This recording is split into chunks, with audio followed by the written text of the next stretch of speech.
In today's Leeds news, centre-back name re-emerges, Buendia Latest, academy plans to retain talent, latest on Latte Lath, Hull manager makes Joffrey confession, Farke speaks to Marathe, and Raphinia Bonus on the cards.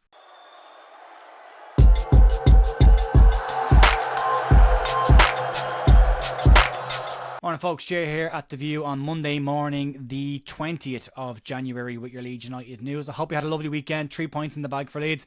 Not a brilliant game by any stretch of the imagination, but a good win for Leeds. 3 points, 3 goals, clean sheet, all very, very good. And some good performances from players yesterday as well. Jaden Bogle, very, very good for me. Personally, I thought he was very, very good. We've got a bit of stuff to get stuck into. There's the weekend roundup of news as well as some stuff that's come out this morning. And we'll start off, we won't waste any time, we'll crack on with a centre-back's name that's re-emerged. A few weeks ago, Rennes centre-back Christopher Wooh, his name was linked with a move to Leeds, and Leeds have been linked with several centre-backs during the course of this January window so far. And with the injury and the extent of the injury still unknown to Pascal Struijk, Leeds may need to make a move in this area. Today, a report from Ouest in France claims that Leeds have made inquiries about signing Christopher Wooh from Rennes for an apparent £6 million. When asked by Ouest France about his future, Wooh said the following: desires to leave, suggested desires, I have never mentioned this desire. January is quite complex with transfers. I stay focused, I try to control what I can. Wooh did go on though to talk about his desire to try and maintain his form to stay in the manager's plans, but did say also that he doesn't want to leave the club in their current situation. Their current situation being that they might be in a situation where they need to sell players this January, so it might not be necessarily in his remit to make the decision whether he stays or goes, but is another centre-back whose name has been linked with Leeds and yet to be ruled out by Leeds, but we'll come to that later on in the news. Let's talk about Emi Buendia. We thought we were all done with this one. We did. I'm sorry about even bringing his name up at this point, but we thought we were all done, but then recent reports over the weekend and Daniel Farke's comments as well have kicked this whole thing back into life, and this deal could be very much on, or at least there, should someone want to go and get the deal done. Unai Emery at the back end of last week made comments around Emi Buendia's situation, and he said publicly that if Emi Buendia wants to move away from the club to get minutes, he won't stand in his way, and that the player is free to leave Aston Villa in January on a loan, which then, of course, opens up the window for Leeds to step in here and make a move. And the comments, obviously, as I say, sparked everything back into life. And on Sunday, after Leeds' 3-0 win against Sheffield Wednesday, Daniel Farke was asked about the links to Buendia and had the following to say: I don't speak about any other player under contract at any other club. Obviously, I've worked with him for many years. I really rate him, and I don't comment on players at any other club. Now, not commenting on a player at another club is not the same as ruling it out. And in the past couple of weeks, Leeds United sources have contacted the YEP to put out posts distancing Leeds from certain players. Last week, YEP sources at Leeds told them that Leeds had no interest in Mergen Berisha and no interest in Diavila, all players that were linked with Leeds over the last 2 weeks. But they haven't said a word about the consistent links to Emi Buendia, Andrew Amabamidele, Nico Elvede, and even Christopher Wooh. None of those have been ruled out by the club yet, which means there's possibly some smoke there. Reports also last week stated that River Plate were interested in bringing Emi Buendia to Argentina, but the player himself is said to want to stay within Europe, and his agents are apparently in London today discussing what the future plans for the player could be. So I'll let you make your own mind up on this one, whether you think it'll happen or not. I'm not here to force my opinion on anybody else. If you have a different opinion to that, I'd love to hear it in the comments on what you think will happen. But for me, there's a lot of smoke and noise around this one right now, and it's not going away, and Leeds haven't ruled it out. And all Daniel Farke has to say is we're not interested in the player, and all Leeds have to do is do what they did last week, go to the YEP and say there's no truth in these stories, but they're not doing that. And for me, that means there's something going on. But we'll get to that when we talk about Farke and Parag Marathe's conversations in a minute. Moving on. Let's talk about some academy plans, which is an interesting one. While Leeds are still out of the top flight, we will have to deal with big clubs coming in and stealing our younger players from us. And Spurs last season, at the end of last season, took Archie Gray away from Leeds, although we got £40 million for it. But Manchester City also dipped into Leeds Academy last year and took 15-year-old Finlay Gorman away from the club. And Leeds received a then British record £5 million for the player. This season's worry is around the likes of Harry Gray and Oliver Boast, who plenty of bigger clubs are keeping tabs on.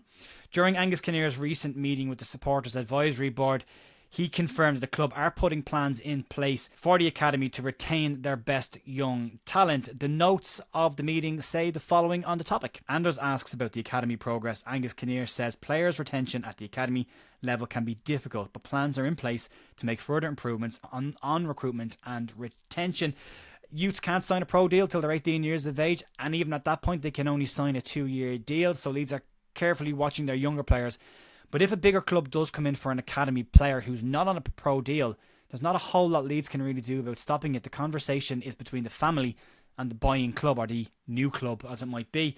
Leeds only get involved in that when a compensation claim happens, and whether Leeds can agree a compensation package or have to go to tribunal. Last season, Manchester City gave Leeds £5 million in compensation, which prevented a tribunal from happening. And from all reports that I've been given, Finlay Gorman is ripping it up at Manchester City. So Leeds have to be careful about their academy prospects. It's great to see that some conversations and work is going on in the background around this, and we'll keep an eye on that over the coming months and years, and we'll see how that goes. Moving on to some rumour mill territory, and at the back end of last week, the MLS side Atlanta United, the new home of Matthias Klick, had a £15 million bid put in for Middlesbrough striker Emmanuel Latte Lath, and it was said to have been accepted, but Latte Lath hasn't moved anywhere just yet. And speaking on this show last week, Ben Jacobs said that Leeds did have a vested interest in the player, but Leeds' belief was that a Premier League club was likely to come in and hijack this move, and as a result of that, Leeds didn't bid because there wasn't any point. Premier League club had planned to make a bid. However, that didn't happen. The Atlanta bid came in, and Ben Jacobs said that the rumours that he's heard, or the reports that he's heard, is that a Premier League club still plans to make a move for Latte Lath. However, according to some unconfirmed reports or rumours today, there are claims that Leeds could be pursuing a loan move for Emmanuel Latte Lath with a view to a permanent move at the end of this season. This comes as reports and rumours come out saying that Leeds are confident and are closing in on the signing of a top-tier loan talent this month. Now, that could be Emi Buendia, that could be Latte Lath, that could pretty much be anybody that Leeds have been linked with and have refused to rule out just yet. But there is money to spend at Leeds. That point has been made. But if Leeds do go up, they need to keep an eye on the PSR situation, because although Premier League clubs are allowed to lose $105 million a year, Championship clubs are not. And if Leeds do move in, the 2 years in the Championship will also be added into 1 year in the Premier League, so it won't be as big as that. So they do need to, they can spend money, but they can't go crazy in this window. They just need to be smart with this one. But do I think Latte Lath to Leeds will happen? No. I don't think there's any chance of this one happening, but that's the rumour. That's the news for you to decide what you think.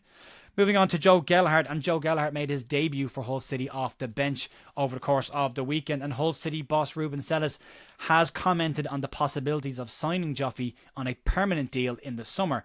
There is no option or obligation in the current deal that Joffy has between Leeds and Hull City, and Selles admits that Joffy is not a quick fix for them, and a deal is something that they will think about approaching in the summer. If Leeds were to go up and Hull City were to stay up, there is a very strong possibility of the door being open for a move for Gelhardt, but ultimately this will depend on his form while on loan at the club. Joffy still has 2.5 years left on his current Leeds United deal, and on the possibility of a summer move, Selles said the following: "Yes, something to revisit in the summer. For the moment, it's a player that we wanted. We believe he can be really good for us. Obviously, if we do the things properly and we end up where we want to end up, and he ends up playing the minutes that we want him to play and doing the things that we want him to do, I think it will definitely be something that we need to evaluate in the summer." He made his debut, came off the bench already, got some minutes under his belt. Be great to see that work out for him. But as they say, the form will be ultimately what determine what happens in the summer with Joe Gelhardt.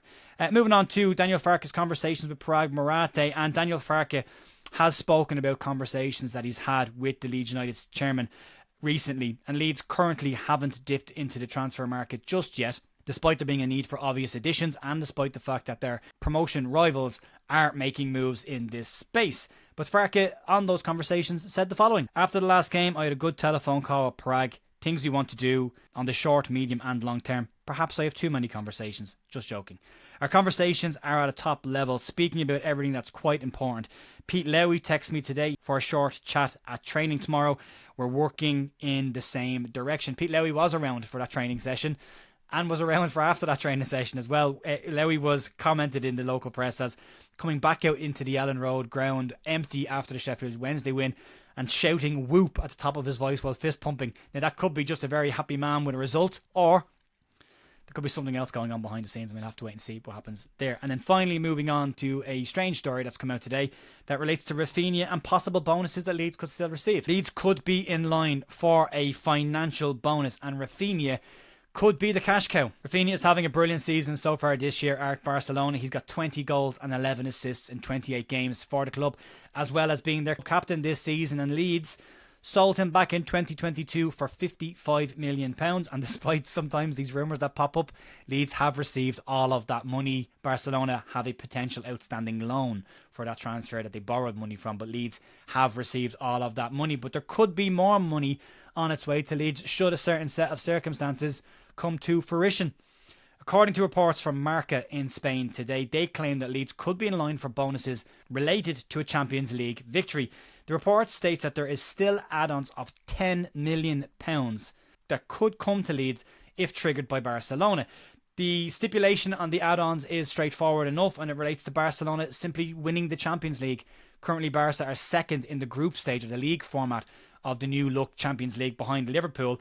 And if they win the whole thing all up, Leeds will be entitled to a £10 million bonus from the sale. Leeds didn't put any options or add-ons into Archie Gray's contract, but this £10 million could come at the end of next season and end of this season to help Leeds into next season.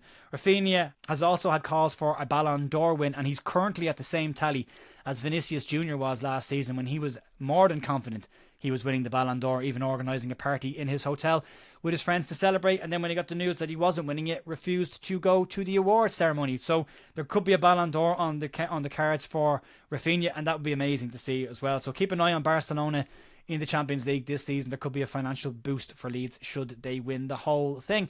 Folks, that will be it for me today. Massive thank you as always for supporting the channel. Back in the morning for some Leeds news and some more news on potentially new up and coming shows over on Big Up as well. You can check them out over the course of the week. Enjoy the rest of your day, and I'll see you tomorrow morning for Leeds news. See you then.